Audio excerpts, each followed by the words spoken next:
Et donc, merci d'être venu à cette table ronde sur le thème le jeu est-il sérieux?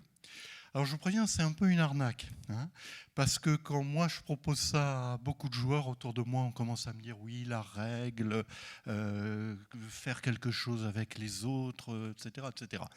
Ce qu'on a voulu introduire à travers ce titre, le jeu est-il sérieux? C'est un panorama sur la recherche en matière de jeu. Moi, pour ma part, je suis convaincu que c'est très intéressant. Alors, je n'ai pas dit qui j'étais, Jean-François Marchica. Je suis responsable du pôle culture au sein du club.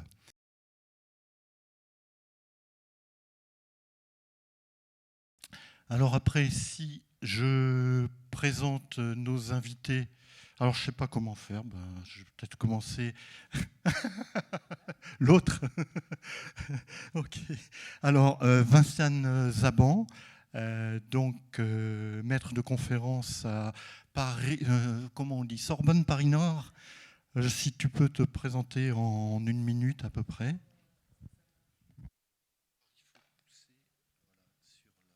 On est bon là, ouais, ça marche.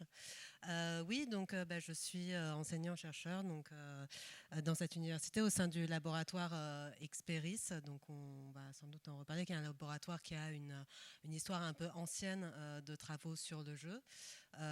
Donc je pense qu'on y reviendra, donc je ne vais pas forcément développer. Et moi, je suis rentrée dans la recherche sur le jeu par le jeu vidéo, donc avec un questionnement sur la façon dont Internet en particulier changeait les pratiques de jeux vidéo en sociologie, puisque j'ai une formation en sociologie. Voilà. Et aujourd'hui, je travaille sur des domaines de loisirs variés, dont le jeu de société, mais aussi d'autres loisirs comme le tricot, par exemple. Voilà.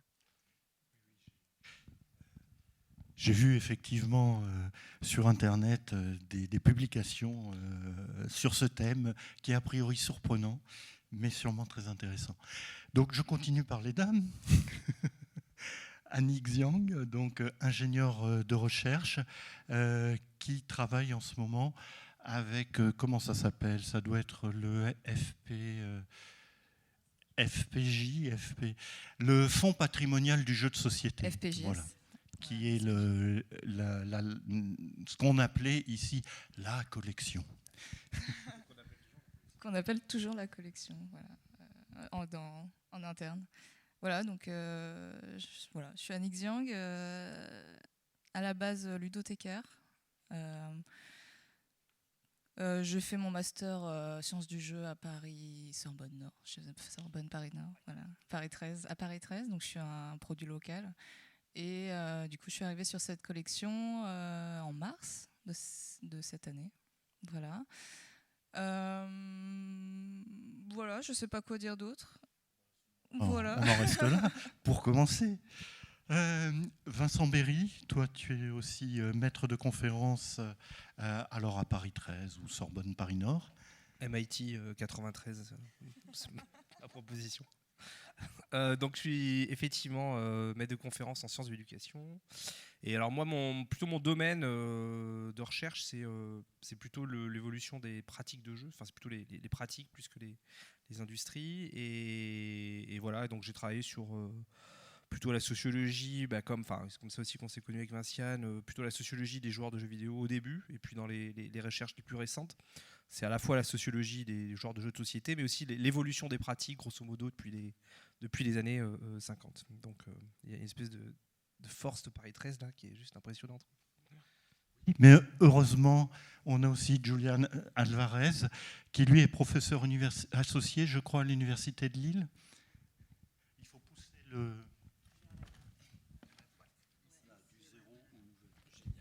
Allô? Oui, ça marche. Très bien, mais je vois qu'il y a beaucoup de produits locaux de Paris 13, donc c'est bien. Moi, je viens de Lille, donc la région où on perd les orteils, parce qu'il fait froid.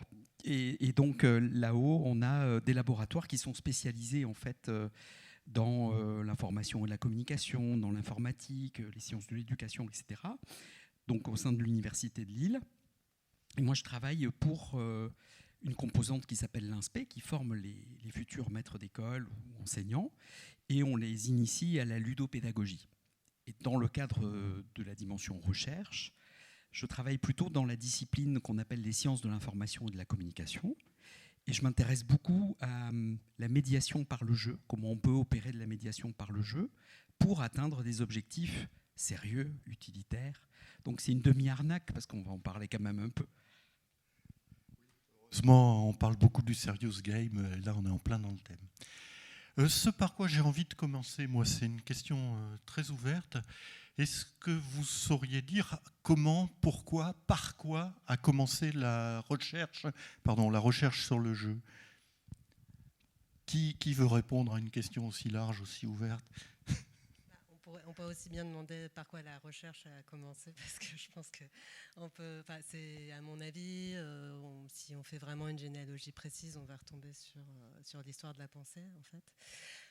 Mais en fait, nous, ce qu'on a vu, en tout cas quand on a commencé avec Vincent, on a fait un peu le travail de recherche des travaux existants, et puis on enseigne un peu les théories du jeu. C'est qu'il y a un ensemble de travaux qui sont intéressés au jeu, qui venaient plutôt de... Alors Vincent, tu n'hésites pas à me reprendre, hein, qui venaient plutôt de la philosophie, de la psychologie, et qui sont emparés du jeu sur des questions d'enjeux, de développement, du côté de la psychologie en tout cas.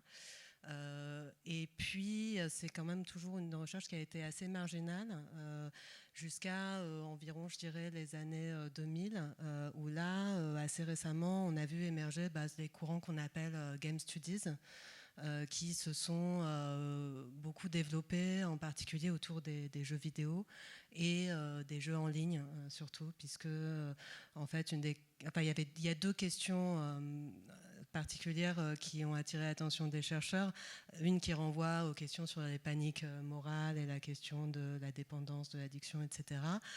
Et puis l'autre question, c'était qu'est-ce qui se passe, comment ça se fait qu'on voit des communautés de joueurs qui jouent en ligne, qui font des choses, qui construisent des bouts de société en fait, au travers des jeux. Donc ça, c'est un peu, moi, c'est comme ça en tout cas que je le dirais. Je ne sais pas si Vincent veut... Non, mais comme si oui, non, je suis d'accord, absolument d'accord. En fait, ce que tu vois, c'est que le jeu a jamais été un objet de recherche. C'est très très tardif, où on voit effectivement qu'il est devenu un objet avec des colloques, une vague institutionnalisation, etc. Plus ou moins forte selon les pays, mais si tu regardes l'histoire des premières théories du jeu, en tout cas les premiers discours, c'est souvent des trucs très marginaux, c'est-à-dire, en fait, à la fin du 19e, alors tu commences à avoir les premières théories qu'on a du jeu.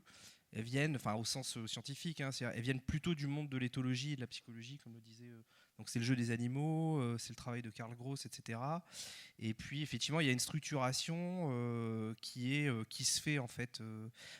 Nous, on parlait du master sciences du jeu, donc c'était une équipe qui a été créée. On a fêté quoi, les 50 ans 40 donc a été créé dans les années 80 par Jacques Henriot en fait et en partie Gilles Brougère. Et donc quand on les interroge, en fait, ils étaient relativement tout seuls dans les années 80. Il y avait très peu de colloques. Les gens les regardaient, je vais toujours en dire, avec intérêt, en disant ok, ils travaillent sur le jeu, etc. Et en fait, ce qu'on a vu, c'est une accélération avec le jeu vidéo. Et là, le sentiment que j'ai quand même, c'est qu'on voit le jeu de société devenir un objet un peu plus important qu'avant, et qui reste très marginal par rapport au nombre de recherches, de thèses. Si vous prenez des indicateurs, vous allez voir. Le jeu de société commence à décoller. Alors ça se traduit par quand même le développement de revues universitaires dédiées aux jeux de société. Je pense à Analog Game Studies, des choses comme ça. Donc voilà, donc il y a vraiment ce mouvement de structuration du champ, quoi. On peut compléter aussi avec peut-être les écrits de Colas Duflo, qui nous éclairent un peu sur le fait qu'il y a aussi un lien très fort entre le jeu et la philosophie. Il y a eu beaucoup le couvercle de la religion qui a empêché de prendre le jeu comme étant un objet vraiment, on va dire, comme étant quelque chose qu'on pouvait vraiment étudier avec intérêt, parce que c'était plutôt quelque chose qu'on cherchait à cacher, qui était un pan plutôt rejeté, on va dire, de notre société. Et d'après Duflo, c'est avec Pascal qu'on commence à voir quelque chose apparaître, qui s'est dit qu'on pouvait, avec les mathématiques notamment, voir dans le jeu quelque chose d'intéressant.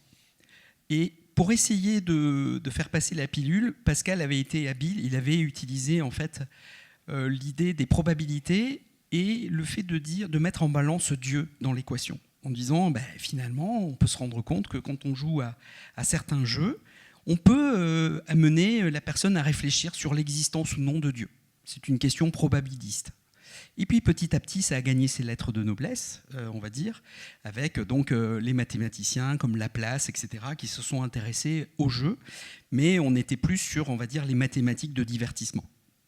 Et puis après, il y a eu l'étude sur, effectivement, en éthologie, qu'a souligné Vincent, qui sont très intéressants. Et on trouve aussi, on va dire, dans le courant actuel, des écrits qui nous ont beaucoup, on va dire, ancrés dans les recherches actuelles, qui démarrent, on va dire, avec Huizinga, dans les années 30, 1938. Alors, je ne sais pas si c'était un peu plus tôt, mais on va dire que c'est un premier ouvrage qui s'appelle Homo Ludens et qui va ancrer, en fait, l'idée que le jeu précède la culture.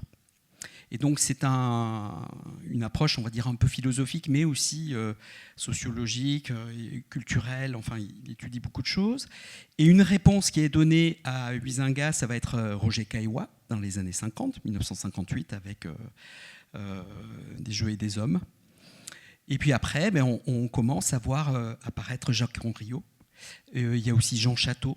Donc ce sont des auteurs qui, dans les années 50, 60, vont poser les bases de beaucoup de choses. Et là, ce qui est intéressant, c'est qu'on est, avec Paris 13, dans la continuité de Jacques Henriot. C'est cette école de pensée, me semble-t-il, sur lesquelles Gilles Brougère a continué de construire.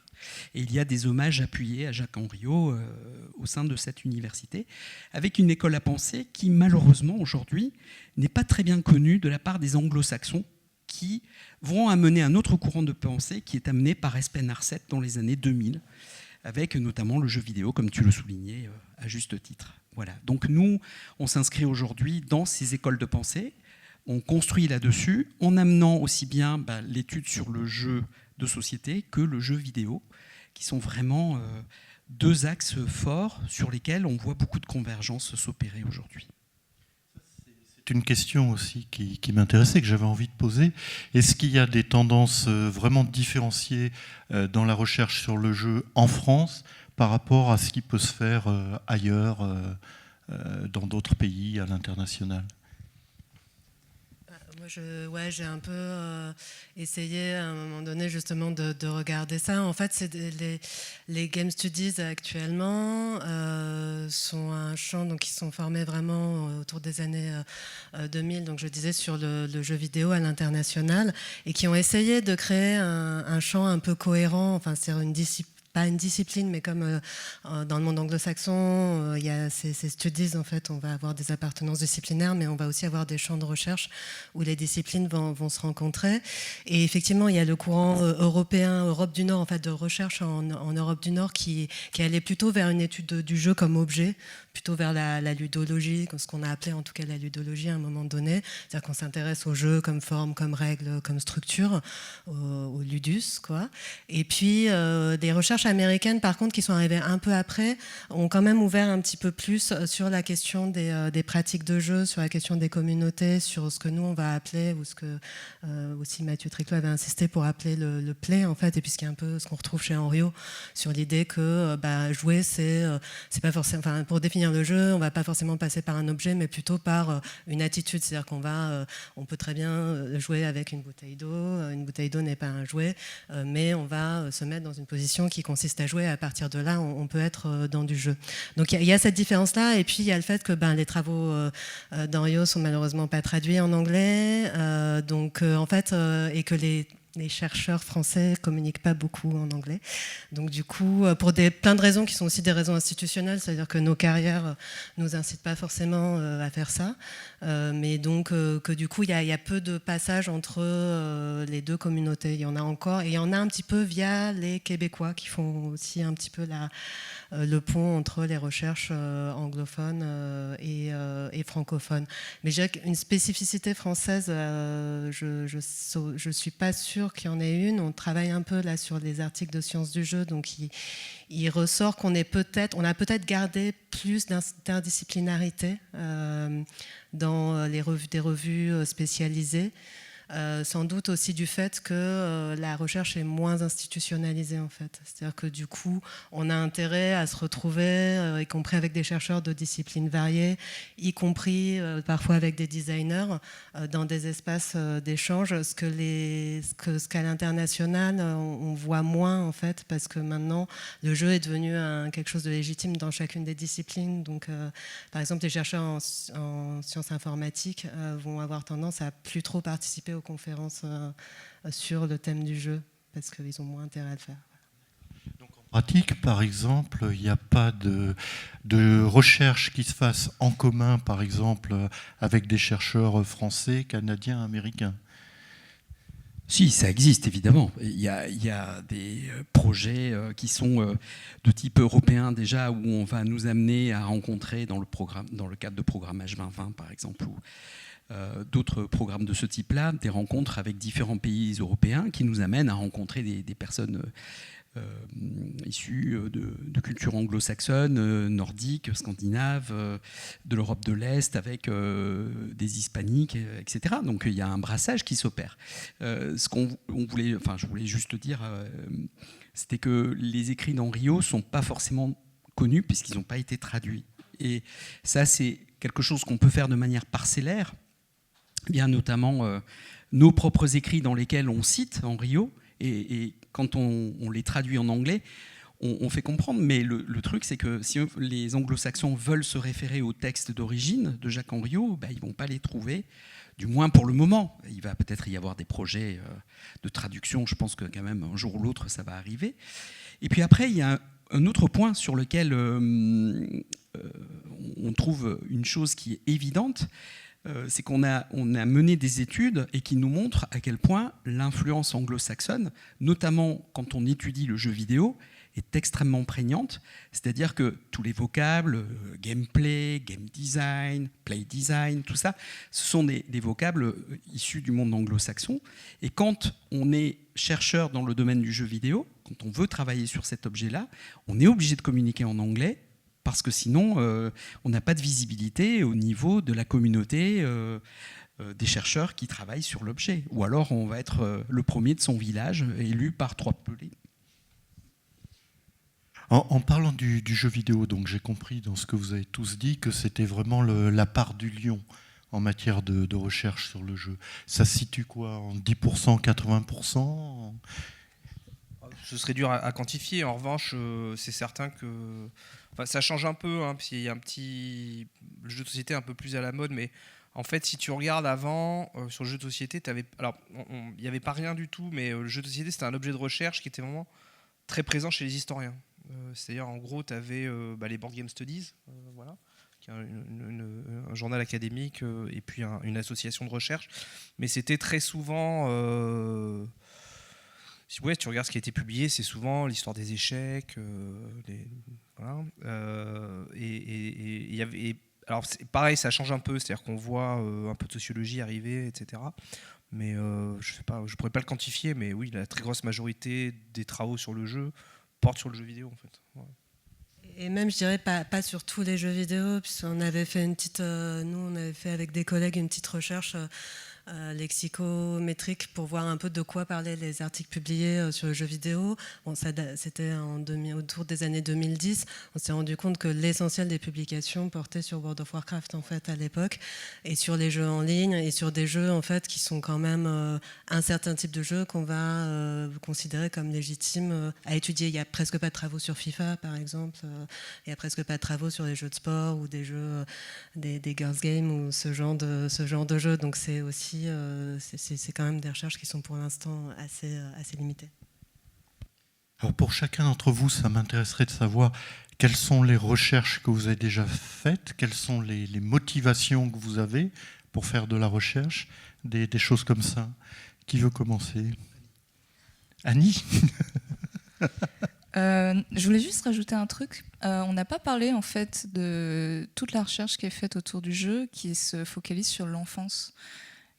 On n'en a pas parlé alors qu'en fait c'est un énorme bout du gâteau au final. Donc tout ce qui est histoire de la représentation de l'enfance, ou même d'un point de vue plus psychologique, une bonne partie de la façon de voir le jeu, en fait, c'est celle à travers le jeu de l'enfant qui occupe une grande place dans sa vie. Et donc c'est un champ de recherche, je pense à Nathalie Rocos particulièrement, qui s'est intéressée aux institutions de l'enfance notamment. Voilà, je voulais juste faire une parenthèse là-dessus. Et donc les recherches qui m'intéressent, alors dans le cadre de mon mémoire de M2, je m'étais intéressée au jeu Legacy et notamment l'importance de la matérialité du jeu de société, qui est pour moi peut-être la spécificité du jeu de société, qui ne se situerait pas dans le fait de se jouer forcément en société, mais vraiment de se jouer autour d'un matériel, donc qui déterminerait à la fois comment l'histoire commune des joueurs se crée au fur et à mesure d'une partie ou de plusieurs parties dans le sens d'un jeu Legacy, mais aussi de comment on va expliquer des règles ou alors comment on va le mettre en scène dans son intérieur. Enfin, bon, il y a vraiment une importance du matériel qui se situe d'abord dans l'acte même de jouer, mais aussi dans tout ce qu'il y a autour, donc l'attachement qu'on a au matériel, à des boîtes de jeux dont on pourrait accorder une valeur beaucoup plus grande que ce qu'elle n'est de façon intrinsèque. Donc voilà, cette question de la matérialité qui me parle beaucoup, et du coup rattachée à la collection, parce que il y a, comment dire, c'est une base de données physiques. En fait, j'aime bien l'appeler une base de données physiques parce que on a accès à quelque chose, à vraiment une forme de, je ne sais pas comment on pourrait appeler ça, mais une forme de pratique. Enfin, on pourrait réimaginer une pratique autour d'un matériel, alors qu'on ne pourrait pas le faire avec juste une base de données numérique, quoi. On peut avoir devant nous un témoin vraiment d'une pratique. Donc moi, c'est ça qui m'intéresse le plus. Et puis voilà. Et en ce moment, du coup j'ai commencé une analyse, on va dire, de la façon dont les auteurs et les autrices sont crédités à travers l'histoire, enfin pas vraiment l'histoire, mais sur 200 ans de recul, on va dire, 200 ans de recul que nous permet la collection. Voilà, donc c'est un petit truc que j'ai commencé de mon côté. Il n'y a pas déjà de commentaires à faire, la façon dont les auteurs, les autrices sont crédités? Alors c'est un peu trop tôt pour tirer des conclusions, je pense, mais on peut déjà voir une tendance. Là j'en suis à peu près au milieu des années, au milieu des années 1950 à peu près, et il y a déjà une tendance qui se dessine déjà de plus en plus de crédits donnés à ces auteurs et ces autrices, et aussi en s'intéressant à qui sont ces gens en fait qu'on choisit de faire figurer sur les boîtes ou sur le matériel de jeu. On se rend compte qu'il y a une grande part d'entre eux qui sont des gens qui sont déjà connus en fait. Soit parce que c'est tel psychologue qui a sorti un livre sur apprendre à lire, peu importe, ou alors ça peut être tel entraîneur de baseball qui du coup donne un peu un argument d'autorité au jeu, de réalisme, ou alors ça peut être des gens qui sont déjà écrivaines de la littérature jeunesse, par exemple. Donc il y a ce transfert-là, parce que le crédit est déjà donné dans leur discipline d'origine, donc on peut se dire que peut-être ça se transvase dans le jeu. Beaucoup d'auto-éditeurs aussi, ceux qui choisissent d'éditer leur jeu, ils choisissent aussi souvent de se mettre en avant. Voilà, donc pour l'instant, voilà. Ok. Alors une chose qui m'a frappé, moi bien sûr, dans ce qu'a dit Adi, c'est d'envisager la collection comme une base de données physique. Voilà, ça c'est le genre de choses que nous on ne savait pas faire ici. On ne pouvait pas avoir ce regard-là. Et je pense que c'est pour ça que c'est une très bonne opération qu'on ait pu la transférer à l'université. J'en étais aux recherches de chacun. Est-ce que Vincent, tu veux... Bon, moi, le dernier truc qui m'a pris beaucoup de temps, c'était, mais j'ai un peu évoqué, je dirais rapidement, mais puis comme ça, s'il y a des questions là-dessus, c'était en fait, la question qu'on pose, il y a surtout les trucs en journaliste, on nous pose, alors il y a deux questions qui reviennent à Noël, généralement, c'est le moment où on sort les guirlandes et les chercheurs de Paris 13, et donc on leur dit, ah, mais en fait, les gens jouent plus qu'avant. Donc ça, c'est la question ultime. Est-ce que les gens jouent plus qu'avant? Et puis, pourquoi il y a des adultes qui jouent à des jeux d'enfants? Ça, c'est les deux trucs. Je l'ai lu il n'y a pas longtemps, en fait, en me disant, mais voilà. On a l'impression qu'ils jouent. Alors, et donc, je me suis dit, après, je ne peux pas faire un truc un peu méprisant. Et je me suis dit, bon, bah, sérieusement, je vais essayer de trouver des indicateurs pour voir l'évolution des pratiques. Et donc, la dernière grosse enquête que j'ai faite là-dessus, c'était de revisiter toutes les enquêtes statistiques de l'INSEE. Enfin, un certain nombre d'enquêtes statistiques de l'INSEE et du ministère pour essayer de trouver des indicateurs sur est-ce que les gens jouent plus qu'avant, à quoi, comment, qu'est-ce qui a disparu, qu'est-ce qui s'est... Voilà. Est-ce que le renouveau du jeu de société, c'est si vrai que ça, etc. Voilà, je ne répondrai pas, je laisserai poser les questions. Et l'autre point, c'est pour faire la transition. Là, donc cette enquête-là, elle est bouclée. Et là, avec Vinciane, mais c'est elle qui gère le truc, c'est un travail sur... on avait commencé à travailler sur le monde du jeu de société, le monde professionnel, en regardant les trajectoires, qui sont les auteurs, qui sont les éditeurs, etc. Mais ça, on l'a publié, on a fait un article là-dessus. Et en ce moment, on n'a pas... C'est pas bouclé, il y a d'autres choses à publier. Et là, on travaille sur la place des prototypes dans le monde de l'édition. Là, je laisse Vinciane plutôt présenter ce travail-là. Ça, c'est une recherche à venir, quoi. Oui, c'est une recherche qui commence effectivement juste. Donc, c'est aussi une autre raison de cette présence ici aujourd'hui. Oui, effectivement, ça fait quelques années, donc depuis que je suis arrivée à Paris 13, donc j'ai commencé à introduire le jeu de société dans mes objets d'études.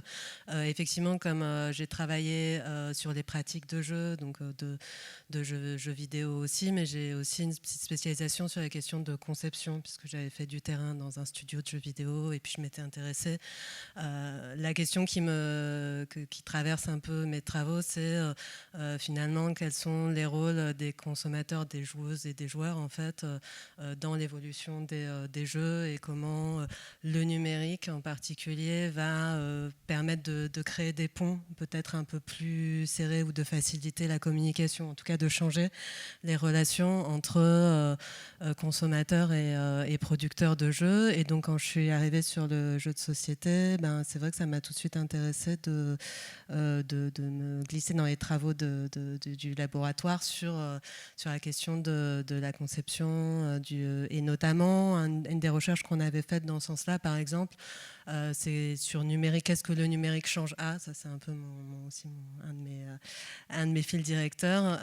On s'était intéressé, par exemple, à la place du numérique sur le financement. Qu'est-ce que les plateformes de crowdfunding, par exemple, faisaient au système? Est-ce que ça permettait vraiment à des nouveaux jeux d'émerger, etc. Donc ça, c'est le genre de recherche en fait qu'on fait et puis qu'on continue de faire aujourd'hui. Tu peux décrire un petit peu des exemples, parce que là, je vois une attitude très chercheur sur la problématique. Mais qu'est-ce que ça donne? Qu'est-ce qu'on trouve?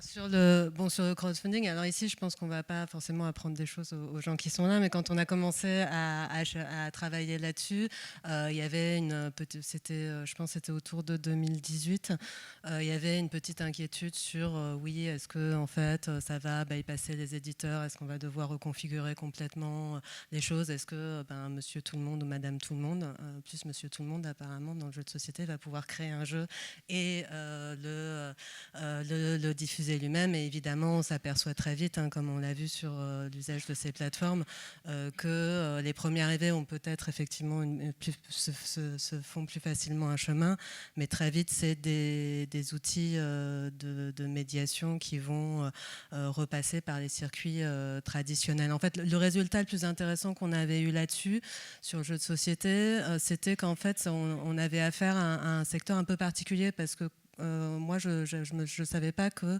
le jeu de société était un des secteurs les plus porteurs sur une plateforme comme Kickstarter, par exemple. C'est un des secteurs qui marche beaucoup mieux que le jeu vidéo, par exemple. Et en fait, l'analyse qu'on en a faite, c'est que c'est un secteur qui est beaucoup porté par la demande.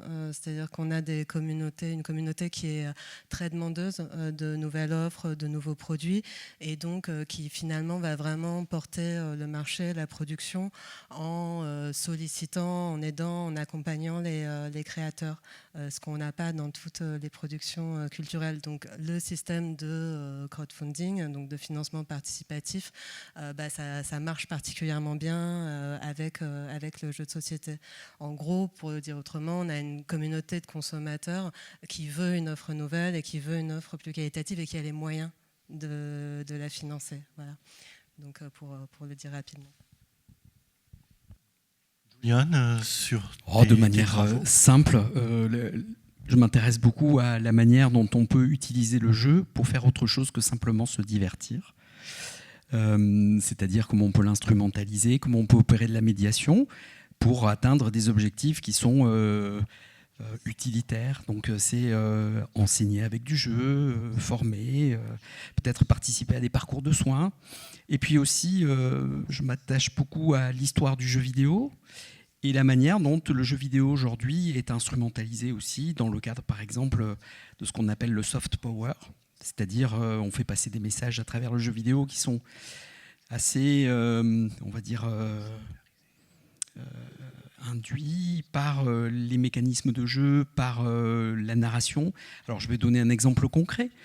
Par exemple, si vous avez joué au dernier Call of Duty, qui était en date avant que le prochain arrive, Vanguard, vous aviez des troupes américaines qui étaient composées de soldats blancs et de soldats noirs. Sauf que historiquement parlant, c'était pas vrai. Ça n'existait pas. Ils étaient vraiment séparés. Ils avaient chacun leur caserne, ils avaient chacun leurs unités, etc. Et par contre, donc, quand on regarde qui est l'éditeur du jeu, c'est Activision. Donc on va nous dire, mais oui, c'est normal parce qu'aujourd'hui on a du wokisme, c'est-à-dire qu'il faut intégrer des quotas de personnes de différentes couleurs, origines, etc. dans un produit culturel. Et il n'empêche que on voit ça apparaître dans un jeu. Aujourd'hui, les chiffres du CEL nous disent qu'en France, on est 73% de personnes à s'adonner aux jeux vidéo. Et dans le lot, les jeunes, les 13-18 ans, sont à peu près 92%. Et sur ces 92% de jeunes qui jouent aux jeux vidéo, ils sont que 8% à être accompagnés par leurs parents dans cette pratique. C'est-à-dire que vous avez 92% des 93% de jeunes de 13 à 18 ans, on va dire, qui sont tout seuls devant les jeux vidéo. Et donc quand ils voient un jeu vidéo, ils s'exposent effectivement à recevoir des messages qui n'ont pas forcément la capacité à critiquer ou à prendre un recul critique sur le contenu, donc ils le prennent. Donc la question qu'on se pose, c'est par exemple le fait d'avoir vu des soldats noirs et des soldats blancs ensemble. Est-ce qu'ils prennent ça pour argent comptant ou est-ce qu'ils ont le recul nécessaire pour dire « Ah non, là, ça c'est un fait historique qui n'est pas vrai ». Voilà, donc cette question-là, on peut la mettre ensuite au regard d'un autre jeu qui est celui de Battlefield 1, dans lequel on voit par exemple la Première Guerre mondiale qui nous est relatée par des concepteurs de jeu qui là mettent en avant une unité française de Sénégalais. Et là, on voit bien que dans l'armée française, par contre, au niveau de la Première Guerre mondiale, les Sénégalais, ils étaient, comment dirais-je, laissés pour compte. Ils avaient des armes de deuxième catégorie, très mal outillées, laissées un petit peu à l'abandon en ce qui concerne les directives, et on les envoyait sur les lignes de front de cette manière-là. Donc la question que ça soulève, c'est, vu de loin, on peut se dire, ah bah oui, regardez l'armée française, pas bien, l'armée américaine, c'est beaucoup mieux. Donc c'est ce genre de choses qu'on peut induire. Et puis ensuite, ce qui est frappant aussi, c'est de voir que certains jeux vidéo vont vous proposer en fait des images de la Deuxième Guerre mondiale où vous n'avez que l'armée anglaise, l'armée américaine et l'armée française n'existent pas. Donc ça aussi, ça réécrit. Donc ça veut dire quoi? Ça veut dire que les Français, ils étaient assez racistes, ils envoyaient les Sénégalais se battre pour eux, et en plus, ils n'étaient pas là, en fait. Donc heureusement, les Américains sont arrivés, ils ont tout fait. Donc je grossis le trait, évidemment. Mais c'est juste pour dire que la manière dont on consomme le jeu, à un moment donné, même si on a du plaisir, même si derrière, il n'empêche que ça véhicule peut-être des faits historiques erronés sur lesquels ça mériterait de se pencher et de donner des explications. Et donc c'est ça aujourd'hui qui m'interroge, au même titre que les jeux sérieux, les serious games, qu'ils soient sous forme de jeux de société ou jeux vidéo. Il y a ce qu'on appelle des façons d'interpréter ces jeux. Et ce qui m'intéresse, c'est ce qu'on appelle les écarts interprétatifs. C'est-à-dire, vous avez plusieurs personnes qui jouent à un même jeu et comment ils perçoivent les messages qui sont diffusés par ces jeux. Est-ce qu'il y a des interprétations qui sont liées à leur propre histoire, le contexte, les enjeux, leur humeur du moment qui interviennent? Voilà, c'est tout ça qu'on essaye d'analyser. Ça me fait irrépressiblement penser à la collection. Il y a forcément des choses de cette nature. On voit des fois sur les illustrations d'un jeu, le petit gamin qui joue, il ressemble tellement à son époque, c'est tellement pas la nôtre, c'est tellement marquant. Je ne sais pas, Annie, si ça évoque aussi des images pour toi. Si, bien sûr. D'ailleurs, on est souvent laissé dans le flou par rapport aux dates de parution des jeux. Et en fait, c'est un des repères qu'on peut avoir pour estimer la date de sortie d'un jeu, en fait. La façon dont les gens sont représentés, la mode de l'époque, etc. Col roulé pour les enfants. Les cols roulés pour les enfants. Non, je pense aux coupes de cheveux, par exemple. Les femmes, dans les années 20, se coupaient les cheveux très très courts, quasiment au-dessus de la mâchoire, en fait. Donc on peut... C'est assez exceptionnel, en fait. C'est avant, les femmes avaient les cheveux plus longs, après, ça repoussait au niveau des épaules. Donc c'est vraiment des marqueurs très très forts. Mais au-delà de juste l'aspect esthétique, les sujets abordés sont très marqués par leurs époques. Et notamment... quand il y a des événements très très forts, notamment les guerres, en fait. Et on voit plusieurs choses apparaître. Déjà, une thématique guerrière très forte, déjà, et aussi un matériel qui, du coup, est modelé par ces guerres aussi. Donc, on va avoir beaucoup plus de carton, beaucoup moins de couleurs, du métal de beaucoup moins bonne qualité. Quand il y a du métal...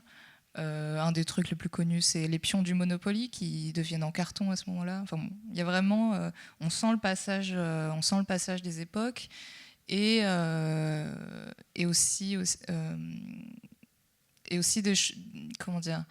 des repères culturels qu'on n'aurait plus forcément. Enfin, des repères culturels du coup de l'époque. Des jeux de mots, ça peut être des jeux de mots, ça peut être des films, ça peut être des artistes aussi. Parfois, il y a des jeux, en fait, quand on creuse, on se rend compte que c'est un artiste très connu de l'époque, mais qui ne l'est plus du tout maintenant. Il y a vraiment plein de choses à dire, plein de choses à faire. Il faudrait que des chercheurs et des chercheuses se penchent sur cette collection. Dans le public, vous avez des questions à poser sur ce que les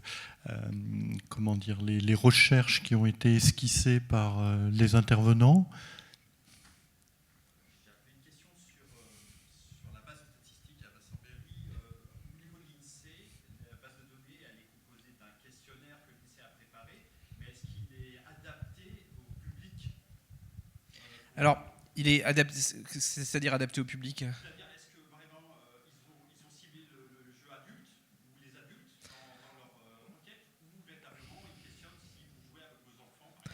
Alors, en fait, je l'ai dit rapidement, mais l'idée, c'était de regarder les enquêtes de l'INSEE, et je reviendrai plus en détail là-dessus, plus d'autres enquêtes, et d'essayer de faire une espèce de travail de méta-analyse en fait, de tout ça, pour trouver des indicateurs de façon longitudinale, c'est-à-dire qui me permettent... Donc, sur les enquêtes de l'INSEE que j'ai utilisées, j'ai beaucoup utilisé les enquêtes dites emploi du temps, qui sont, je ne sais pas si vous connaissez, c'est des enquêtes, donc on en a dès les années 60, je me souviens bien. Et donc, c'est des enquêtes où on ne pose pas de questions aux gens au sens comme les priorités culturelles. Est-ce que vous avez joué au Monopoly dans la semaine? Oui, non, etc. Avec qui? Là, c'est des enquêtes où les gens remplissent 2 journées type. Enfin, ils remplissent 2 journées.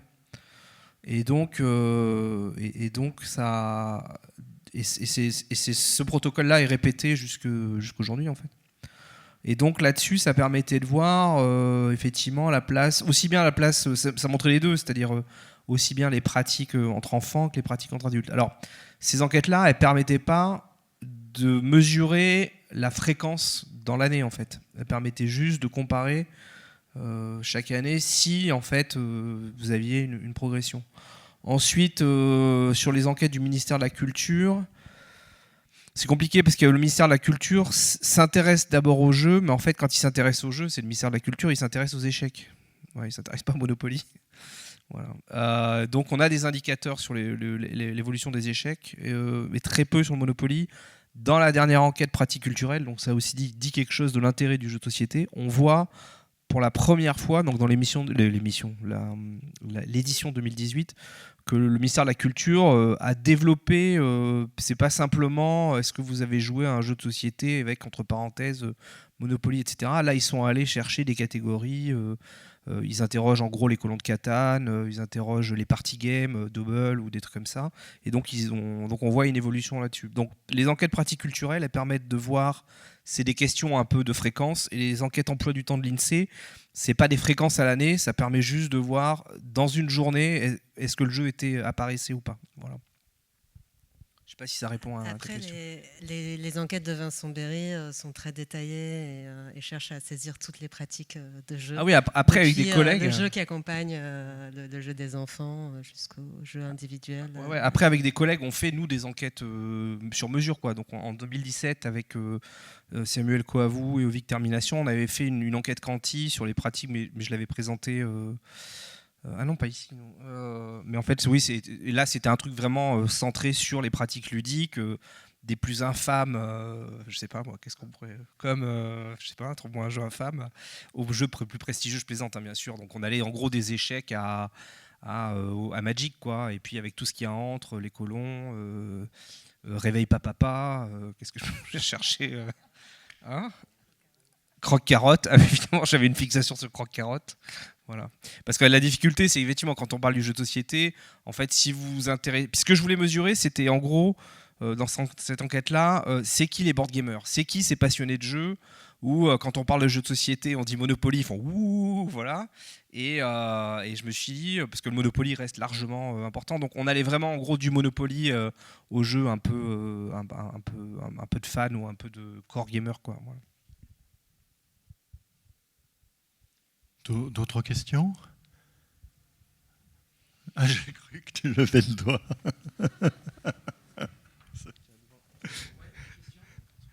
Oui. Est-ce que vous avez des éléments d'études ou de recherche qui peuvent expliquer, ou en tout cas commenter la remontée de la pratique du jeu de société? On va juste parler de la pratique du jeu de société, en tout cas dans l'interrogation, depuis le milieu des années 2000. En termes de pratique, en fait, c'est compliqué. Enfin, pour dire très grossièrement, ce qu'on peut observer, ce qu'on peut dire de façon à peu près certaine, c'est que si vous regardez globalement, le jeu de société au sens large a un peu progressé, mais pas autant qu'effectivement ce qu'on pourrait se dire. C'est certaines formes de jeux de société qui ont explosé en fait. Et si vous regardez ce qui se passe dans les années 60-70, le jeu de société, les cartes en fait restent très présentes. Donc belote, tarot, etc. Et c'était, alors si vous regardez la France des années 60-70, avec une classe ouvrière importante statistiquement, qui est encore dans les 30 glorieuses, etc. Si vous regardez le jeu de société, c'est une pratique populaire, principalement populaire, et très ouverte, enfin très publique, c'est-à-dire c'est la place, les cafés, etc. À partir des années 80, vous avez un double phénomène, c'est-à-dire vous avez un effondrement des pratiques populaires, qui est lié à la désindustrialisation, au fait que voilà, les ouvriers en plus se précarisent, etc. Enfin, il y a une précarisation.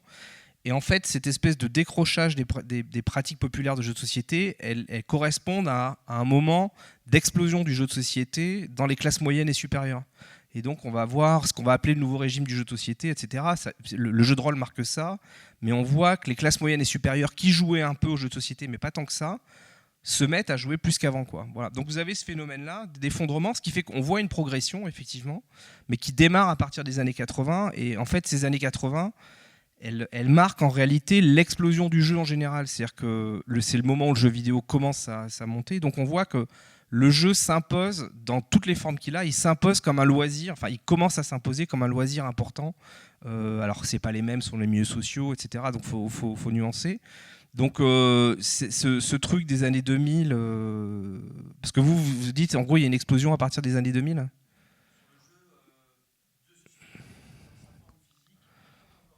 Ouais. Mais il continue de progresser. En réalité, il progresse depuis les années 80. Il continue. Là, il arrive à un niveau. Je ne sais pas s'il va continuer. Il faut voir les prochaines enquêtes. Sur les dernières, ça semble quand même se stabiliser. Après, oui, à partir de 2000, ce qu'on a, c'est un intérêt universitaire un peu plus important. Voilà. Mais les pratiques... Ouais, c'est peut-être là-dessus, moi, la question qu'on s'était posée, notamment en allant voir les producteurs et puis en regardant d'un peu plus près, c'est justement c'est en fait parce qu'il y a une explosion de l'offre, en fait. Mais la question qu'on peut se poser, c'est est-ce que ça veut dire pour autant qu'il y a plus de gens qui jouent, ou est-ce que ça veut simplement dire qu'il y a certes un peu plus de gens qui jouent, mais surtout les gens qui jouent à des choses plus diversifiées et font évoluer finalement les propositions. C'est-à-dire que est-ce que c'est pas les pratiques qui évoluent, mais finalement c'est un peu plus ou moins, avec quand même des augmentations à la marge, les mêmes types de gens qui jouent au jeu. Simplement, déjà, ils sont plus nombreux parce qu'en fait, je sais pas, c'est comme la visite au musée, quoi. Quand on regarde les évolutions sur les pratiques culturelles des Français, en fait, il y a plus de gens aujourd'hui qui vont au musée parce que dans la population, il y a plus de cadres, il y a plus de gens éduqués, il y a plus de... Voilà. C'est pas que la population a changé, c'est qu'on est plus nombreux dans ces catégories-là. Et puis que, en fait, on joue différemment avec une offre plus variée. Donc, c'est une vraie question, hein. Le problème, c'est qu'on n'a pas forcément les données statistiques suffisamment précises pour faire une comparaison. On pourra peut-être dans quelques années, du coup. On peut quand même voir des points. En fait, pour aller dans ton sens, en fait, si on regarde l'offre de jeux de société, donc ça, on avait fait cette enquête-là, on avait regardé. Donc, ce qu'on voit, c'est une explosion de l'offre. On est à plus de, je sais pas combien de nouveautés, plus de 1000 nouveautés chaque année, etc. Et donc, quand on regarde en 95, de souvenirs, on était à 200, 300 nouveautés. Donc, et effectivement, ce que dit Vinciane, c'est-à-dire si on regardait juste l'offre, on se dirait, le jeu de société moderne, c'est hallucinant, regardez. Mais en fait, ce dont on se rend compte dans les enquêtes, c'est que c'est en gros 10%, enfin, c'est ce groupe de passionnés qui absorbe l'essentiel de l'offre, en fait. C'est ça le truc. C'est-à-dire qu'on voit que... Donc, bien sûr que ça augmente, mais s'il y avait une corrélation entre l'augmentation du public et l'augmentation de l'offre, en fait, il devrait y avoir beaucoup plus de joueurs. Et ce qu'on voit, c'est qu'effectivement, on a un groupe... Alors là, il y a des effets de ces fameuses années 80, c'est-à-dire de cohortes nées là-dedans, qui, en grandissant, continuent à consommer, etc. Et donc, l'enjeu, c'est de savoir, est-ce que c'est un effet strictement générationnel ou est-ce que c'est une dynamique beaucoup plus... Et ça, on peut y répondre que par des nouvelles enquêtes. Ça répond à la question que vous vouliez.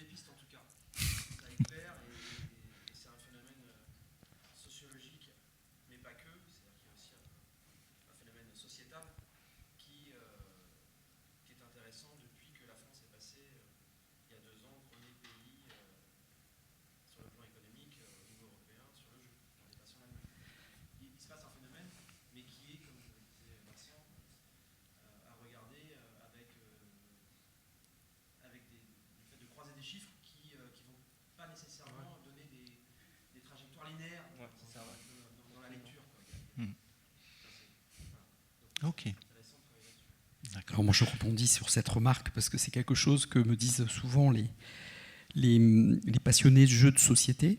Ils me disent bon ben voilà, le jeu de société c'est les Français et les Allemands qui sont en tête, et dans le jeu vidéo c'est les Américains, les Japonais et les Chinois qui ont pris le lead depuis 2019 me semble-t-il. Ils sont en tête, et donc là on voit qu'il y a un enjeu au niveau justement de la dominance culturelle.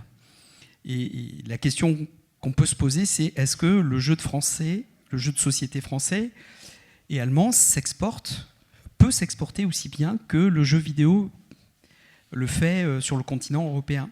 Voilà, donc est-ce qu'on arrive à proposer des jeux de société aux États-Unis, en Chine, au Japon, au même titre que les Japonais, les Chinois et les Américains nous proposent des titres vidéoludiques? Alors je pose la question au public et aux chercheurs, hein, je le pose à tout le monde, mais est-ce que vous avez des éléments de ce type-là? Parce que c'est à mon avis un rapport d'échelle qui peut être intéressant à établir. Quelqu'un se sent de... En fait, la question, c'est quoi? C'est est-ce qu'on exporte? Est-ce qu'on arrive à avoir... Parce que monsieur, il nous rappelle à juste titre qu'en fait, les Français sont lead sur le jeu de société, sur la création de jeux de société aujourd'hui. C'est le premier pays créateur de jeux de société, c'est ça? Enfin, il faut voir, non, parce que dit comme ça, ouais. C'est le chiffre d'affaires, ouais. Ah, non, d'accord. Alors ça veut dire quoi? Ça veut dire qu'aujourd'hui... Ça veut dire qu'il y a Asmodée qui est très fort derrière, en fait. Ça veut dire qu'il y a Asmodée qui continue...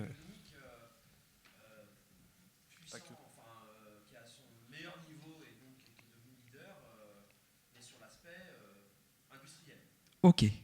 Donc ça veut dire quoi? Ça veut dire qu'en fait, si je prends un autre pays comme l'Espagne, je retrouve un peu moins de jeux de société et ils sont plus sur d'autres choses? 400 boutiques en Espagne contre 800 en France, et le flux de commercialisation en Espagne effectivement est moins important. En plus, eux, ils doivent être 42, non, ils sont combien de millions? Ils sont 47 millions. Ok, donc ça veut dire que c'est essentiellement... Beaucoup encore, à mon avis, dans les pratiques populaires. Donc, ils sont moins sur le jeu contemporain. Ok, donc c'est plus en termes de points de vente que la France est lead aujourd'hui. Voilà, donc on a plus de boutiques. Et dans ces boutiques, on trouve plus de jeux allemands, américains, néerlandais.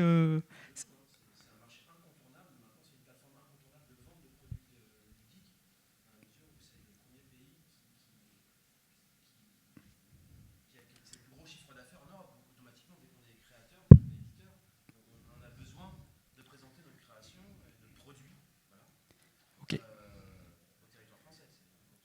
D'accord, parce que... Oui. Le support numérique voyage beaucoup mieux qu'une production physique. Donc déjà sur le matériau, au-delà de l'aspect intérêt et de communauté de ces typologies de joueurs, la proposition numérique va forcément voyager beaucoup plus rapidement des pays asiatiques et américains que les productions encore pas laborieuses, mais traditionnelles, j'ai envie de dire, d'un produit physique. Ça, c'est mon avis. Je suis pas tout à fait d'accord avec ça, parce que en fait, les jeux, ils sont pas produits dans les pays d'édition. Ils sont presque tous produits en Chine, où en fait, quasiment des villes entières sont consacrées à la production de jeux de société. Et à partir de là, en fait, on peut se dire que ça peut voyager partout dans le monde. Surtout que les jeux sont réédités, en fait. Un jeu, par exemple, mettons un jeu Doré Games, s'il veut voyager en République tchèque, il va être réédité probablement en République tchèque. Ça ne va pas être le même éditeur qui va se charger de faire parvenir les boîtes là-bas. Donc je pense que c'est pas le support physique qui limite le voyage. À mon avis, on est plus dans des modes de consommation qui sont différents, tout simplement. Yann, tu n'avais pas travaillé sur ce qu'induisaient les conditions de production de jeux aussi? Alors là-dessus, je pense, enfin, sur la question internationale, je pense qu'on manque un peu de données, justement. Après, on peut faire... enfin, je sais que je crois qu'au Japon, il y a une production locale aussi qui est assez importante. Par contre, j'aimerais bien étudier la production au Japon, mais j'ai pas encore fait de terrain là-bas. Mais voilà, donc je pense qu'il faudra un peu des enquêtes. On a des enquêtes qui vont commencer peut-être à arriver au niveau européen aussi sur les pratiques de jeu. Après, on peut faire l'hypothèse, effectivement, que le mouvement de consommation qu'on voit en France et en Allemagne, etc., en termes de mode de vie, en termes des types de pratiques, il n'est pas forcément encore le même. Mais à mon avis, c'est surtout qu'on n'a pas beaucoup de données là-dessus. Et sur la question du chiffre d'affaires, effectivement, je me demande dans quelle mesure ça ne tient pas à la localisation de certains éditeurs qui, en fait, détiennent des boîtes qui pourraient être situées ailleurs en Europe et qui, en fait, il y a quand même un mouvement de concentration aussi économique. Donc voilà, donc tout ça, c'est des choses qui mériteraient d'être étudiées. Mais je n'ai pas les réponses. Ce qu'on avait vu, c'était une petite enquête qu'on avait fait avec les étudiants du Master Sciences du jeu, où on avait effectivement regardé. Ce qu'on avait vu, c'était effectivement à partir des années 90, l'augmentation de la production française. Si on prend ce qui se passe en 90-80, la plupart, c'est beaucoup de localisation, des jeux allemands énormément, etc. Et ce qu'on voit clairement, c'est une production d'auteurs français qui est en augmentation et une réduction de la part des auteurs allemands. Voilà ce qu'on a de façon un peu empirique. Ok, donc ça rejoint l'idée qu'il y a quand même des créateurs français qui se détachent en termes de nombre par rapport à d'autres pays, en termes de quantité, en termes de nombre. Il y a plus d'auteurs français Après, oui. Après, il y a des logiques, je pense, qu'on voit comme on voit dans le jeu vidéo, comme on voit ailleurs. C'est-à-dire qu'à un moment donné, on va former des collectifs d'auteurs, on va aussi structurer la production. Finalement, on va professionnaliser ou semi-professionnaliser les pratiques. Et à partir de là, il y a un mouvement d'entraînement, effectivement, ce qui fait qu'il y a plus de chances de voir arriver des auteurs français avec toute une écologie de protozones, de concours, etc., que s'il n'y a pas cette infrastructure, on va dire, de création, quoi.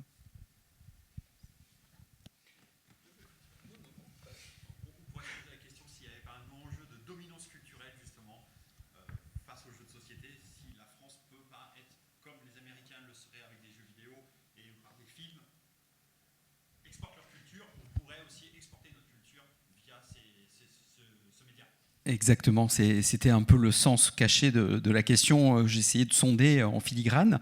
En fait, est-ce que la réponse au soft power, c'est effectivement la création de jeux de société? Est-ce que c'est notre façon à nous de répliquer à la dominance culturelle sur le plan du jeu vidéo? Ça, c'est un premier point.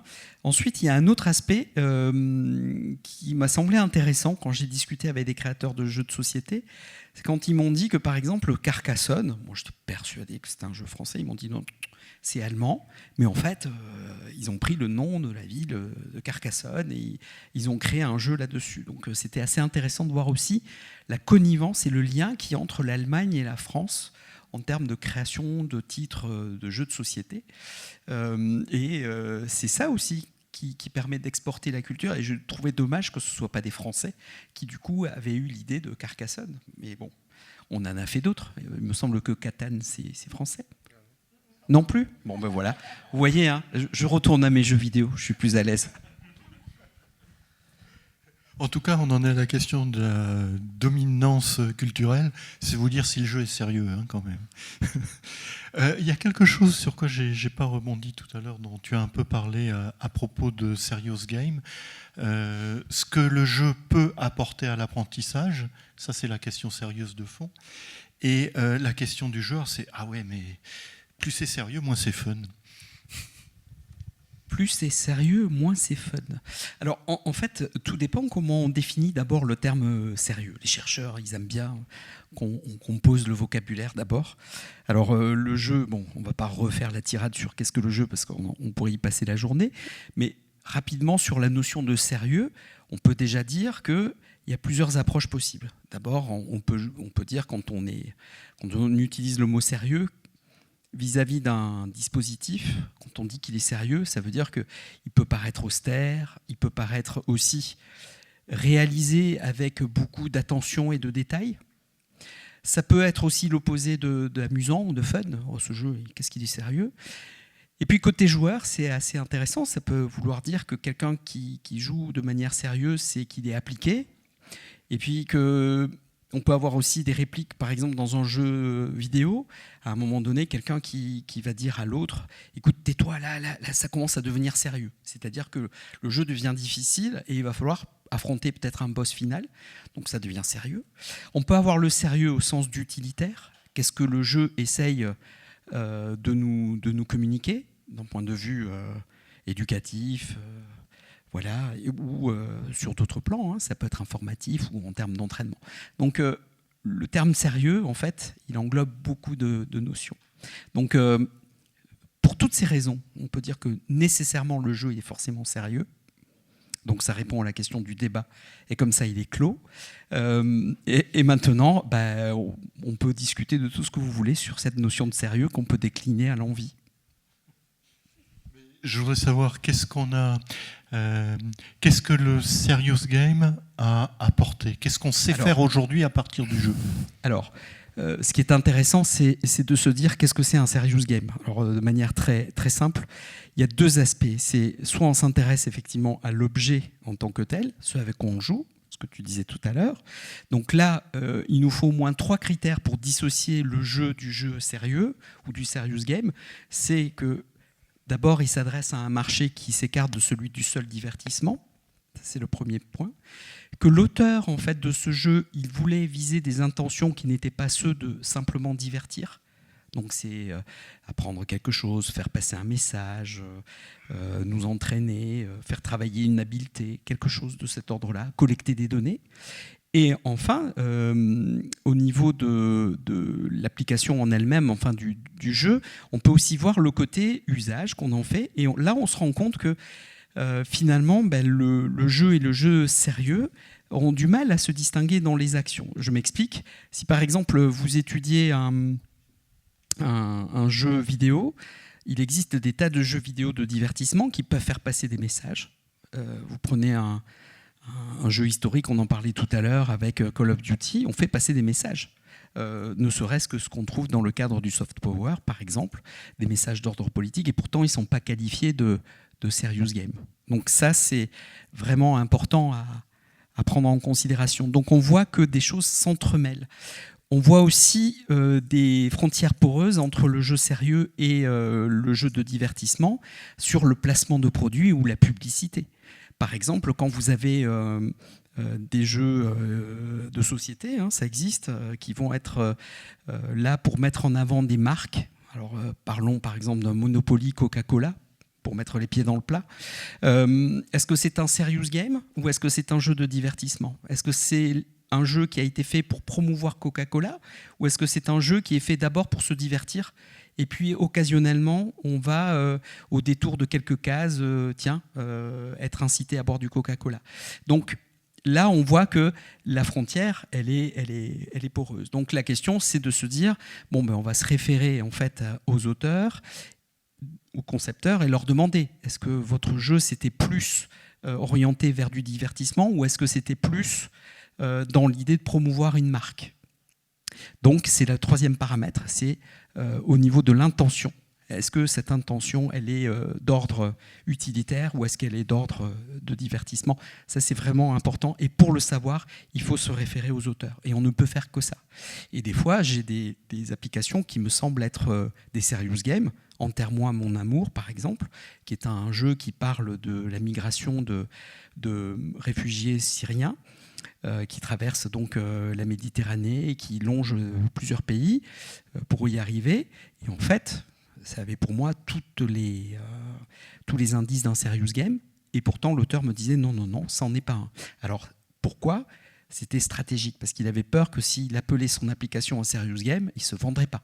C'est un peu comme si on estampillait son jeu de société ludo-éducatif. Peut-être que vous allez réduire votre part de marché. Donc il avait tout intérêt à dire que c'était un jeu de divertissement.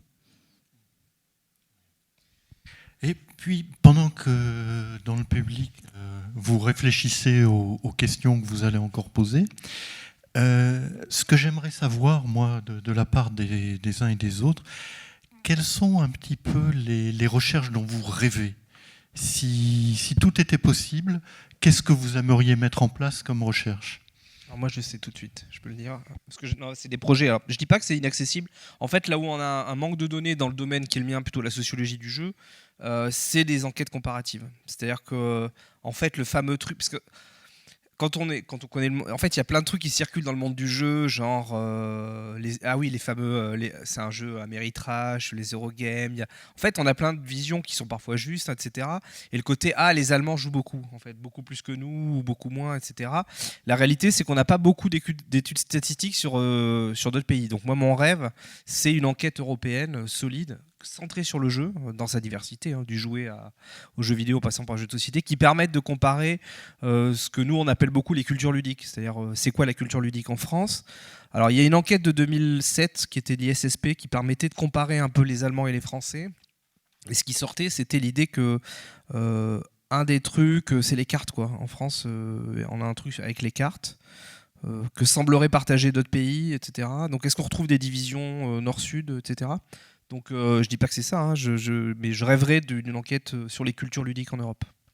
Et ça a des chances de se faire ou c'est encore qu'un rêve?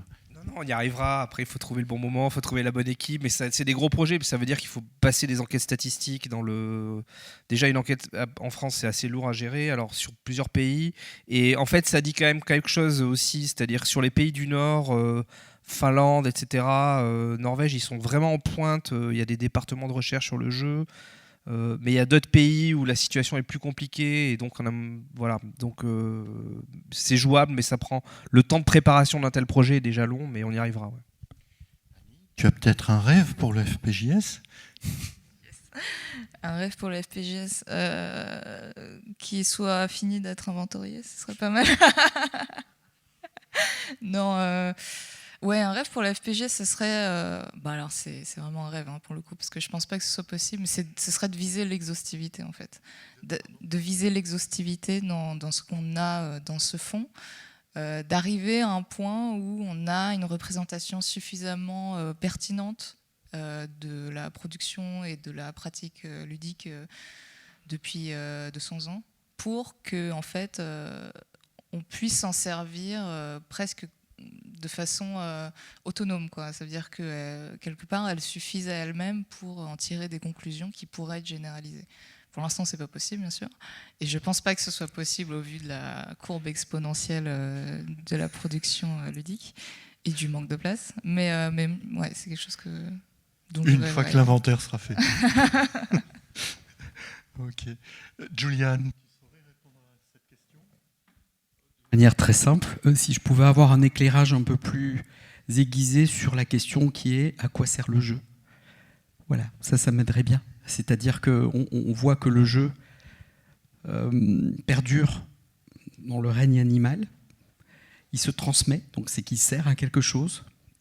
Donc il sert dans notre culture aussi, chez l'homme, il sert, mais on a du mal quand même à comprendre vraiment ce que c'est. Est-ce qu'on a un circuit dédié au fait de jouer ? On s'est rendu compte que par exemple, si on ingère certaines substances, de l'opium, on a tendance à vouloir plus jouer.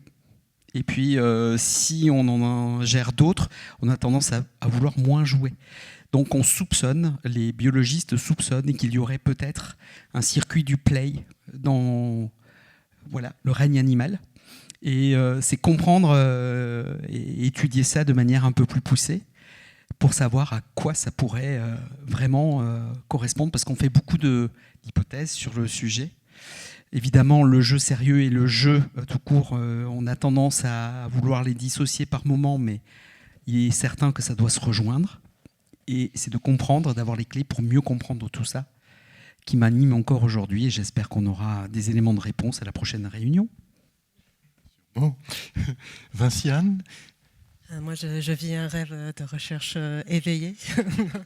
Non, mais effectivement, enfin, c'est un domaine qui évolue beaucoup et que, en fait, c'est difficile de dire ce que serait un rêve de recherche. Surtout que nous, on lance plein de projets, on manque surtout de temps, en fait, pour les réaliser. Mais peut-être des domaines qu'on a essayé d'aborder ou dont on parle régulièrement, c'est aussi essayer de ne pas passer à côté de certains types de jeux. On l'a un peu évoqué, mais travailler sur le jeu en milieu populaire, travailler sur le jeu dans les campagnes, chez les personnes âgées, faire des terrains dans des bingos, par exemple. Bingo. Ça pourrait être super intéressant.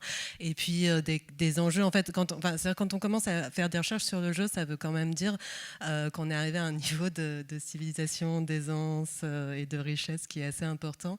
Et du coup, je trouve que c'est un endroit où c'est d'autant plus important de se demander qui est exclu en fait de ces environnements et des recherches qu'on fait dessus.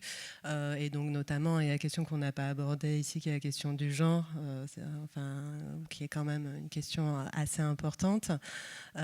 Pourquoi les espaces de jeu féminins, par exemple, sont quand même assez sous-représentés. Et puis la question des personnes racisées aussi. Regarder autour de nous et se dire qu'on est quand même dans des environnements un peu particuliers. Donc ça fait partie des choses où c'est peut-être pas je ne sais pas s'il s'agit du rêve de recherche, mais ça fait partie des points où je pense que ce serait important d'aller creuser un petit peu, quoi. Est-ce que dans le public, il reste des questions inassouvies ?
On a travaillé dessus, vas-y.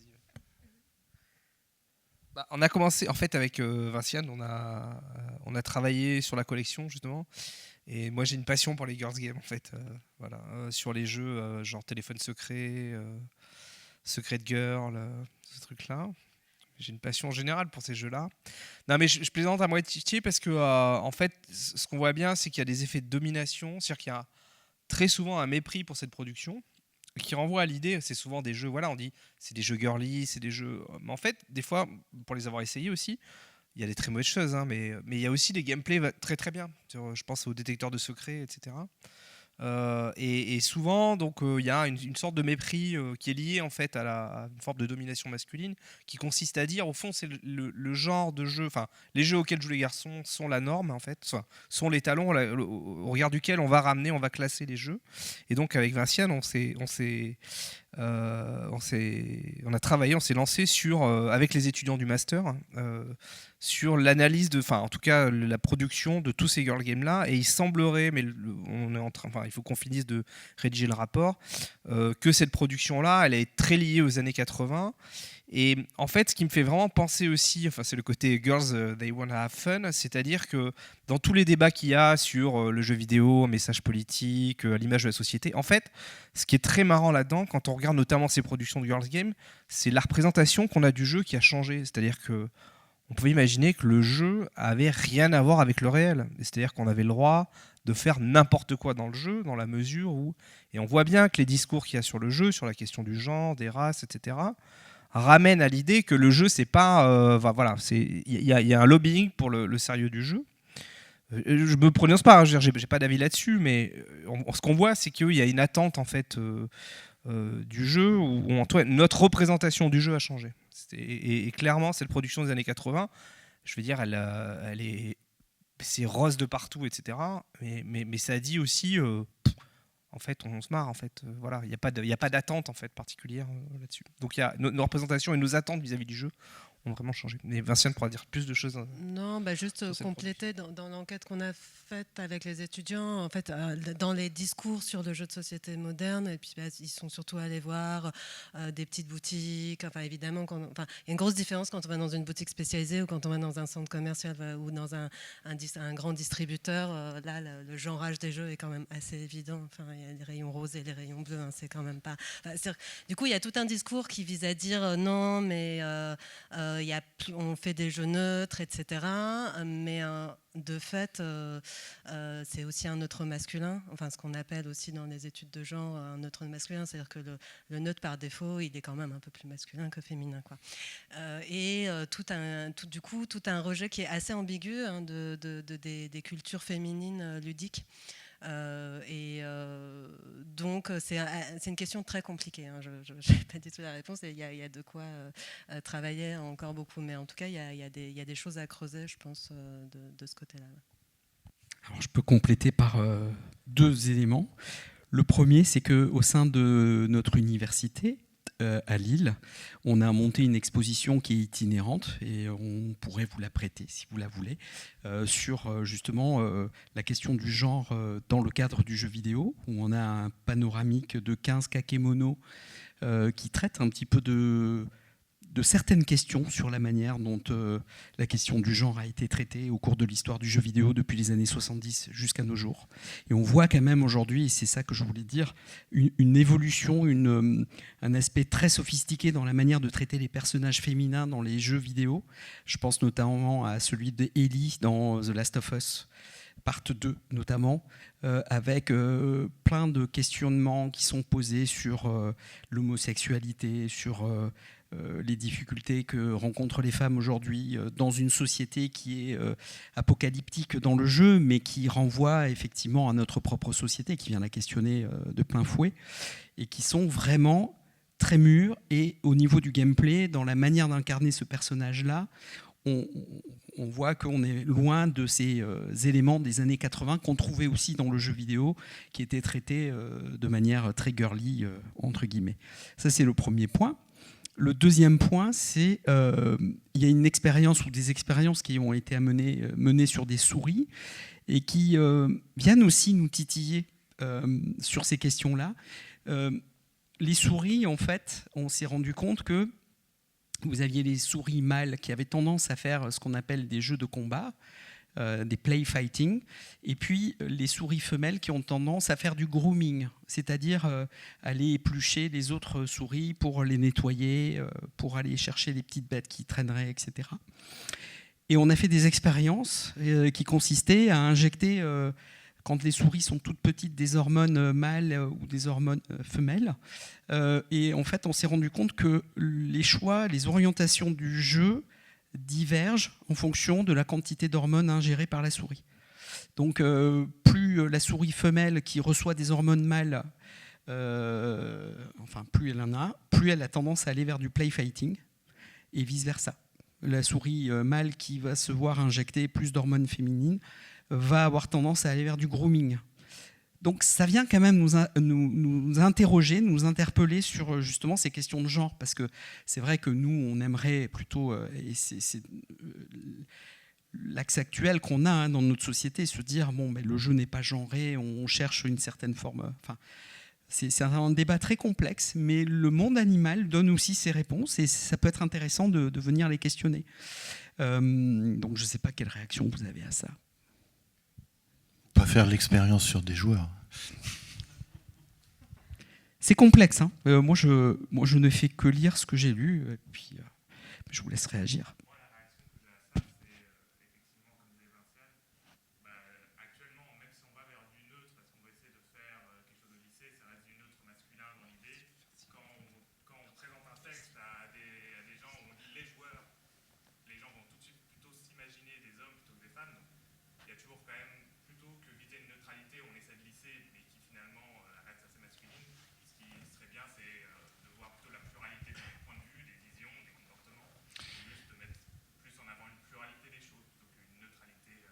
Alors, juste 20 secondes pour répondre, et après, il faut qu'on rende l'antenne.